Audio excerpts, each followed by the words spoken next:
आज बहुत ही सौभाग्य का दिन है।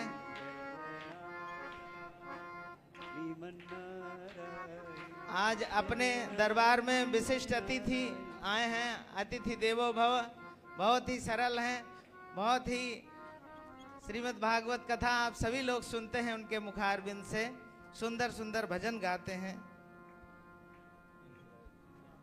परम पूजनीय श्री इंद्रेश जी महाराज, स्वागत करें, ताली सेवा करें सभी लोग हमारे दरबार में।